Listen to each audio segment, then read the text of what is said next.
Hello friends, so how are you all? I hope you all are doing good and staying safe at home. So friends, बहुत दिनों के बाद मैं आज आप सभी के बीच में आई हूँ। सो आज का मेरा टॉपिक होगा, हम मेरा एक यूट्यूबर फ्रेंड शर्मा बोल के उसने कमेंट्स किया था कि मैतेयन कुकी का फायदा तो समझ में आता है, पर यहाँ पे जो रिटायर्ड आर्मी ऑफिसर लोग हमारे जो मैते की ऑर्गेनाइजेशन आरामबाई टेंगल के बारे में अ, बहुत सारे मीडिया चैनलों में अनाप शनाप बकते रहते हैं। मैं इसी की टॉपिक में बात करूंगी। So friends, let's have a look this video first, then after that उसके बाद इन लोगों ने जो भी एलिगेशन लगाया है मैं उसके ऊपर में आऊंगी। Okay friends, let's have a look this video. मतलब कि ये एक मिलिटेंट ग्रुप है which is calling the shots. Calling the shots का मतलब है कि ये जो बोल रहा है सेंटर और स्टेट इसकी बात को सुन रहे हैं। और जब हम एक यूनिफाइड कमांड की बात करते हैं कि मणिपुर में जम्मू कश्मीर की तरह एक यूनिफाइड कमांड आना चाहिए, हमको उसकी तरफ जाना पड़ेगा। और वो एक आईपीएस के अंडर नहीं हो सकता है, it has to be under the फौज। देखिए, बहुत इंटरेस्टिंग स्टोरी है ये, बिकॉज ऑफिशियली तो कोई भी गवर्नमेंट इसको एडमिट नहीं करती है कि हमने लोग आए और हमने आके उनके लिए दरवाजे अपना खोल दिए और उनको बोला आके ले जाओ जो आपको चाहिए। सर जय हिंद। मेजर जनरल राजन कोचर सर, जय हिंद। बहुत बहुत शुक्रिया समय देने के लिए, थैंक यू सर। जय राजेश जी, एंड धन्यवाद, आपने मुझे अपने शो पे एक बहुत ही इंपॉर्टेंट टॉपिक पे डिस्कस करने के लिए बुलाया आज। बहुत बहुत शुक्रिया सर। बहुत ही इंपॉर्टेंट इशू है जिस पर मैंने बात करनी है। बस दर्शकों को एक बार बता दूं कि मैं आरामबाई तेंगोल पर बात करने वाला हूं। ये मणिपुर का एक ग्रुप है, खासकर माइती का। और जो मेरे पास जानकारी है कि 2020 में इसको एक सांस्कृतिक संगठन के रूप में बनाया गया, लेकिन धीरे धीरे ये कट्टरपंथी संगठन बन गया। और आज मणिपुर में ये इतना मजबूत है कि ये तमाम विधायकों और सांसदों को एक जगह बुलाकर बैठक बुला सकता है और अपना आदेश उनके ऊपर थोप सकता है। और जब ये बैठक बुलाता है तो वहां पर पुलिस भी कह सकते हैं कि वो नहीं मौजूद होती है।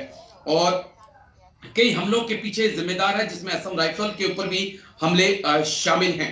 इस समूह की खास बात यह है कि ऐसा माना जाता है कि ये म्यांमार के अंदर भी ये मौजूद है। ब्लैक टी शर्ट ये पहनते हैं और कुकी के जो कुकी समुदाय है उसके ये कट्टर दुश्मन है, और ये भी मानते हैं कि असम राइफल को मणिपुर के अंदर नहीं होना चाहिए। ये बेसिक सी इंफॉर्मेशन मैंने आप सबको दे दी है, लेकिन अब डिटेल से इसके बारे में मैं बातचीत करूंगा। सर, मैं आपके पास आऊंगा। आरामबाई तेंगोल क्या है सर ये संगठन, और क्या इसकी भूमिका है, और क्या कारण है कि हम देखते हैं कि जब ये कोई बैठक बुलाए तो उसके अंदर जो है तमाम विधायक भी पहुंच जाते हैं, सांसद भी पहुंच जाते हैं, और मुख्यमंत्री भी अपनी सहमति दे देते हैं सर।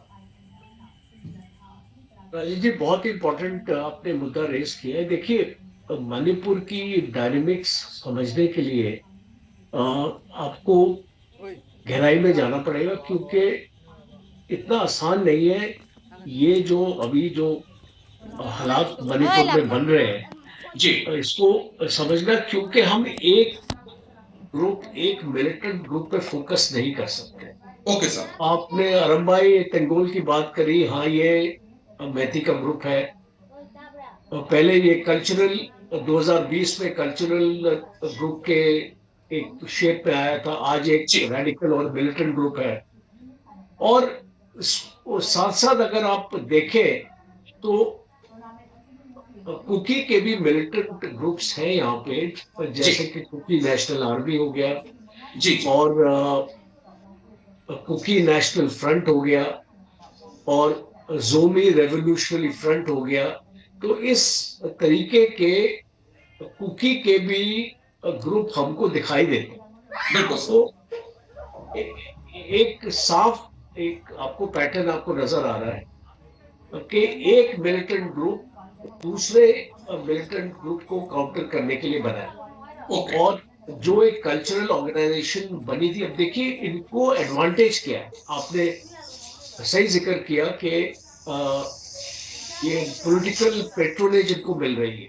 जी जी अब जितने भी एमएलए एमपीज हैं जो मैथी के मूल के हैं, जी। अब वो पहुंच जाते हैं कांगला में, इम्फाल में, जहाँ बिल्कुल पे सर। ये मीटिंग रखते हैं 24 जनवरी को 2024 को ये मीटिंग रखते हैं। और बहुत इंटरेस्टिंग है, अगर मैं आपको बताऊं क्या क्या डिमांड्स रखी हैं, और अगर वो डिमांड्स को अगर आप देखेंगे उसके बाद क्या हुआ, तो आपको अंदाजा होगा कि ये जो अरंगबाई तेंगोल है, ये कितना पावरफुल है आज मणिपुर की गवर्नमेंट के साथ, जी और उसके सपोर्ट के साथ ये काम कर रहा है।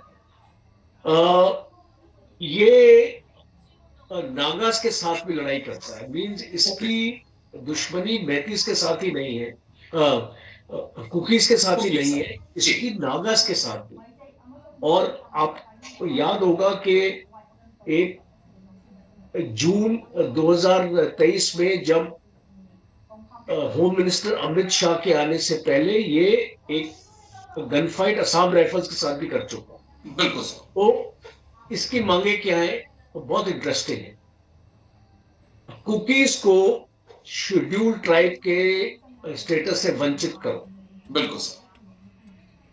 जितने भी कुकीज हैं आज मणिपुर में, इनको मिजोरम में भेजो, जितने रेफ्यूजीज हैं, जितने जी कैंप्स हैं, बॉर्डर फेंसिंग करो,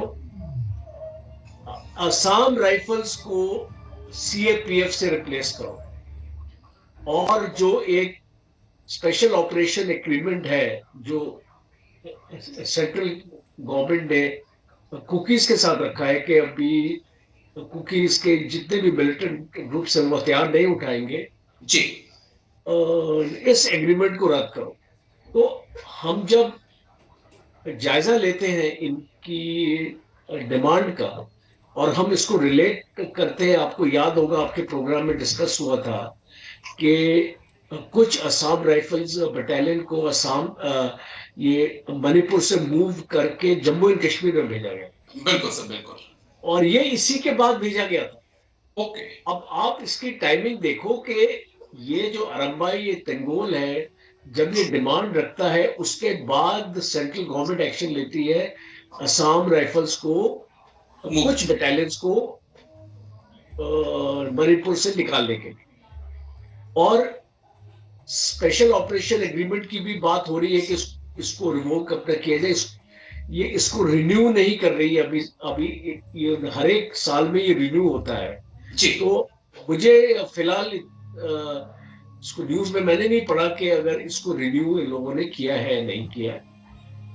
इसको मुझे ऐसा लगता है कि रिन्यू नहीं हुआ है। और बॉर्डर फेंसिंग की बात करें तो अमित शाह ने अनाउंस किया, जैसे अमित शाह आया कि हम 30 किलोमीटर बॉर्डर फेंसिंग कर रहे हैं और हमने शुरू जी कर दी है, और अब इस तरीके से। तो इसका मतलब कि ये एक मिलिटेंट ग्रुप है which is calling the shots. Okay. Calling the shots का मतलब है कि ये जो बोल रहा है, सेंटर और स्टेट इसकी बात को सुन रहे हैं। तो और जब आप इस ग्रुप को देखते हैं तो ये खास तौर पे इम्फाल के पूरे रीजन में इसका दबदबा है।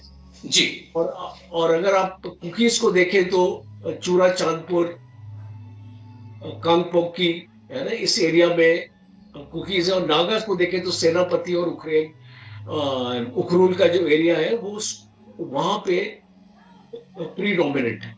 और जी मैं इसको देखिए, मणिपुर की प्रॉब्लम आपको मिलिट्री सोल्यूशन से हल नहीं हो सकती। मिलिटेंट इस प्रॉब्लम को हल नहीं कर सकते। जी और इसलिए मैं मानता हूं इस प्रॉब्लम की एक पॉलिटिकल और एक सोशल सोल्यूशन की जरूरत है। और गवर्नर के आने से अनिल भल्ला जो आए हैं वहां पे जी गवर्नर, अब उनके आने से मुझे कुछ इम्पेटस लग रहा है, मुझे कुछ स्टेबिलिटी लग रही है कि जो हमारी सिक्योरिटी फोर्सेस है उनको एक मजबूती मिली। ओके और सर जब हम एक यूनिफाइड कमांड की बात करते हैं कि मणिपुर में जम्मू कश्मीर की तरह एक यूनिफाइड कमांड आना चाहिए, हमको उसकी तरफ जाना पड़ेगा। और वो, वो एक आईपीएस के अंडर नहीं हो सकता है, it has to be under the फौज। ओके फौज के पास ऐसी ताकत है और ऐसा रिजॉल्व है कि वो इस सिचुएशन को स्टेबलाइज कर पाएंगे। जी तो बट यहाँ पे एक मेजर प्रॉब्लम जो आ रही है वो इसको ये आ रही है कि ये जितने भी मिलिटेंट ग्रुप्स आपका नाम ले रहे हैं, जी आप सर इनको 35 का बोलो, चाहे जैसे मैंने आपको जिक्र किया कुकीज का ग्रुप, ये अ, इनको अपने अपने अवाम का सपोर्ट है। ओके तो अगर ओके। सो यहाँ पे जो उन लोगों ने जितने भी जो हमारे मैतई ऑर्गेनाइजेशन जो हमारे आरामबाई तेंगल के ऊपर वो लोग लांछन लगाते हैं कि आर्म्स लूटे गए और कुकी लोगों के खिलाफ है, ये सरासर झूठ है। हम लोग कुकी कम्युनिटी जो पहले से रह रहे हैं, कोई भी स्टेट में जो अगर कोई भी इलीगल इमिग्रेंट्स वहाँ पे आ रहे हैं तो कोई भी वहाँ का जो सिटीजन है वो एक्सेप्ट नहीं करेगा। ये मैं आप लोगों से बोलना चाहती हूँ। और बहुत सारे जो डिफेंस एक्सपर्ट ने भी बोला है कि वहाँ पे जो आर्म्स यूज़ किए गए, वहाँ पे जो जितने भी आर्म्स है कुकी मिलिटेंट्स की तरफ से जो आर्म्स यूज़ किए गए हैं, वो ना ही मतलब हमारे जो अभी तक हमारे स्टेट फोर्सेस की पास भी नहीं, इतने सारे मॉडर्न हथियार है बाहर से आए हुए जो हथियार है उन लोगों ने पकड़ा है, वो लोग मीडिया पे क्यों नहीं दिखा रहे हैं? क्या छुपाना चाहते हैं, क्या बचाना चाहते हैं ये लोग? हम लोग असम राइफल के खिलाफ नहीं है। मैतेई लोग असम राइफल अगर हमारे प्रोटेक्ट करते, हम लोगों को बचाते, तो हम लोग डेफिनेटली हम लोग उन लोगों को रखने के लिए हम अपने आवाज़ ऊंचे कर दे। पर वहाँ पे उन लोगों का जो रोल है सब क्वेश्चनेबल है। क्यों क्वेश्चनेबल है? जब स्टेट फोर्सेस हमारे जो मैतेई कम्युनिटी को बचाने के लिए जब निकलने ही वाले थे, वहाँ पे जो कॉन्फ्लिक्ट हो रहा था, वहाँ पे मतलब बंदूकें चल रहे थे, तो वहाँ पे जो असम राइफल का गाड़ी पूरा हमारे स्टेट फोर्सेस के पुलिस स्टेशन के गेट के बाहर उन लोगों ने रोक के रखा अपनी गाड़ी। तो ये एक मतलब दुनिया को दिखाते हैं कि कितने सारे ये असम राइफल के लोग किसको बचाने चाहते हैं, ये सबने देखा हुआ है। तो ये जो आधा अधूरा सच दुनिया को दिखाना बंद करो। क्योंकि जब हमारे आरामबाई टेंगल जो हमारे वॉलंटियर्स हमारे ऑर्गेनाइजेशन क्यों हाथ पे अपने बंदूक क्यों उठाने पड़े? हर घरों से हर एक माँ का बच्चा, हर एक बीवी का पति, हर एक बच्चे का पापा, भाई बहन सब अभी वॉलंटियर्स के लिए निकले हैं। क्योंकि जब किसी भी जगह पे ये कॉन्फ्लिक्ट होता है, इश्यूज होते हैं, तो पहले जाके ना पहले कभी नहीं हमारे जो पैरामिलिट्री फोर्सेस या सेंट्रल फोर्सेस या स्टेट फोर्सेस वहाँ पे पहुँच नहीं पाता है। पर हमारे जो ऑर्गेनाइजेशन का जो आरामबाई टेंगल के जो नौजवान वहाँ पे जो वॉलंटियर्स वगैरह है, उन लोगों ने बहुत सारे लोगों को बचाया है। ये क्यों मीडिया में फ्लैश नहीं करते हैं? उन लोगों के ऊपर लांछन लगाने के लिए सब लोग रेडी रहते हैं। क्योंकि अभी हमारे मणिपुर में हर एक माँ के आंखें नम हैं कि उनके बच्चे अभी तक घर में अपने बेटे को देख नहीं पाए हैं। बहुत सारे लोगों ने तो अपनी जान गंवा चुके हैं। ये दुनिया को क्यों नहीं दिखाते हैं? जब जिरीबाम में जो 11 कुकी मिलिटेंट्स मारे गए थे, उन लोगों के हथियार को डिफेंस लोग ने उसको मतलब जितने भी हथियार वहाँ से निकले बरामद किए गए हैं ना, वो सब लूटे हुए हथियार मिले थे। तो ये वाला भी दुनिया को क्यों नहीं दिखाया गया? लोगों को लांछन, दूसरों को लांछन लगाना बहुत इजी होता है, पर अंदर का बात क्या है ये किसी को पता नहीं है। अंदर में क्या हो रहा है। हमारे मैतई मरते रहे मरते रहे मरते रहे, तभी जाके हमारे ये ऑर्गेनाइजेशन ने अपने हाथों में बंदूक उठा के अपने देश के लिए, अपनी माँ बहन की सुरक्षा के लिए निकले हैं। और आपके फोर्सेस ने क्या किया, हाथ पे हाथ धरे रहे। इतनी फोर्सेस तैनात होने के बावजूद भी मणिपुर में इतने सारे आतंकवादी कुकी मिलिटेंट्स कैसे आए? क्योंकि जो सेंट्रल फोर्सेस है वो तो जंगल में रहते हैं, उन लोगों का जो ऑफिस वगैरह है जंगल में है। तो इतने सारे होने के बावजूद भी म्यांमार से इतने सारे इलीगल इमिग्रेंट्स घुसने की ताकत कैसे हुआ? ये क्वेश्चन है आप लोगों पे। हमारे कम्युनिटी के, हमारे ऑर्गेनाइजेशन को सवाल उठाने से पहले ना, प्लीज आप लोगों का ड्यूटी क्या है, आप लोग क्यों तैनात हो वहां पे, ये पहले आप लोग समझ लीजिए। आप लोगों का काम है बाहर से जो भी इलीगल इमिग्रेंट्स आना है उसको फर्स्ट ऑफ ऑल रोकना। और इतने सारे हथियार जो बाहरी हथियार है विदाउट एनी डॉक्यूमेंटली, उन लोगों को अंदर कैसे लाया गया? वहां पे ड्रग्स का बिजनेस होता है, वो हमारे सेंट्रल फोर्सेस होते हुए कैसे हो पाए? जो मैते के घरों को जलाया गया, इतने सारे फोर्सेस होने के बाद भी उन लोगों को सुरक्षा क्यों नहीं दिया गया? अभी मीडिया पे आके हमारे जो ऑर्गेनाइजेशन, जो जितने लोगों को मतलब बचा बचा के उन लोगों ने अपने मतलब जीवन को भी त्याग कर दिया है, उन लोगों के ऊपर लांछन लगाना बंद कीजिए।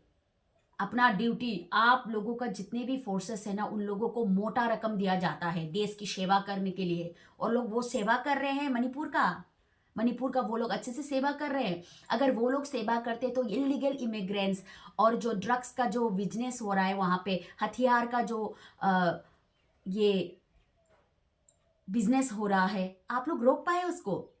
तो आप लोगों का रहने या ना रहने का क्या फायदा? क्या फायदा? हमारे ऑर्गेनाइजेशन ने हमारे कम्युनिटी को बचाने के लिए अपनी जान जोखिम में डाल के जंगलों में दर दर भटक रहे हैं, पर आप लोग तो मोटा रकम खाते हैं गवर्नमेंट से अपनी ड्यूटी करने के लिए। उन लोगों को कौन पैसा देता है? उन लोगों को तो कोई पैसा नहीं देता है। उन लोगों के खाने के लिए भी हमारे कम्युनिटी से कलेक्शन करके देना पड़ता है। हमारे जो वॉलंटियर्स को खिलाने के लिए, पिलाने के लिए हम सब मिलके उसको डोनेट करना पड़ता है कि आप लोग कुछ अच्छा खा लो। पानी पीने तक का नहीं है। उन लोगों पे आप लोग अच्छे लांछन लगा रहे हैं, आर्म्स लूटने वाले कुकी कम्युनिटी के खिलाफ है। ऐसे लांछन आप लोग प्लीज मत लगाइए, अपना ड्यूटी अच्छे से कीजिए। अगर सेंट्रल फोर्सेस अपनी ड्यूटी अच्छे से करते ना, आज ये दिन देखना नहीं पड़ता, मणिपुर ऐसे हाल में नहीं होते। दो कम्युनिटियों में फर्क करना बंद करो। सब कम्युनिटी को एक ही नजर से देखने का ताकत आप लोगों पे होना चाहिए। कुकी कौन है, मैतेई कौन है, नागा कौन है ना? कुकी ने इतने सारे कम्युनिटी को मार दिया, काट दिया, पर आप लोगों के मुंह पे उन लोगों के खिलाफ एक भी सवाल नहीं है, एक भी सवाल नहीं है। आप लोगों के साथ उन लोगों का क्या कॉन्ट्रेक्चुअल है शू? क्या आप लोगों का जो हथियार उन लोगों को सौंप दिया, आप लोगों ने ठान लिया कि उन लोगों पे हम लोग गोली नहीं चलाएंगे, पर आप लोगों को एक हथियार वो लोग ये भी करने से, सरेंडर करने से, उन लोगों के पास कितने हथियार है आप लोगों को पता है? उन लोगों के घरों में कितने हथियार छुपाया है आप लोगों को पता है? फोर्सेस को नहीं पता है ना, क्योंकि आप लोग भी डरते हैं, आप लोग भी अपनी जान बचाने चाहते हैं। दैट्स वाई, क्योंकि आप लोग उन लोगों के अगेंस्ट में कुछ नहीं बोल रहे हैं। ऑब्वियसली ये तो होना ही था। अपनी जान से प्यारे, अपनी जान से कौन प्यार नहीं करते हैं? दैट्स वाई आप लोग उसके अगेंस्ट में जाने से डरते हैं, क्योंकि वो लोग तो जंगल में रहते हैं, छुप के कहीं पे उन लोगों ने ग्रेनेड फेंक दिया आप लोगों की गाड़ी में। दैट्स वाई आप लोग डरते हैं। इसलिए जो लैंड इलाके में जो ऑर्गेनाइजेशन है हमारे मैतेई कम्युनिटी का, जो अरामबाई टेंगल के ऊपर आप लोग लांछन लगाने के लिए रेडी हो जाते हैं। आर्म्स लूटे गए, कुकी के खिलाफ है, कुकी को मिजोरम में भेजना चाहते हैं। कितने सारे हम लोगों ने जितने भी न्यूज़ देखे हैं ना, तो ये मतलब ये क्लियर हो जाता है कि कौन कैसा है, कौन कैसा काम कर रहा है, सेंट्रल फोर्सेस का क्या रूल है। अगर वो लोग स्ट्रिक होते तो आज मणिपुर ये दिन देखना ना पड़ता। ये मैं बोलती हूँ एज अ इंडियन सिटीजन, मैं ये आप सभी को बोलना चाहती हूँ। अगर आप लोग अच्छे से ड्यूटी किया होता ना तो ये दिन नहीं देखना पड़ता। यही बोलना था आज की वीडियो में। सो आधा अधूरा सच दिखाना बंद कीजिए, जो सच है उसको अच्छे से दिखाना सीखिए। ओके, सो फ्रेंड्स, आज के लिए इतना ही। सो मिलते हैं मेरे अगले नेक्स्ट वीडियो में। So take care and bye bye.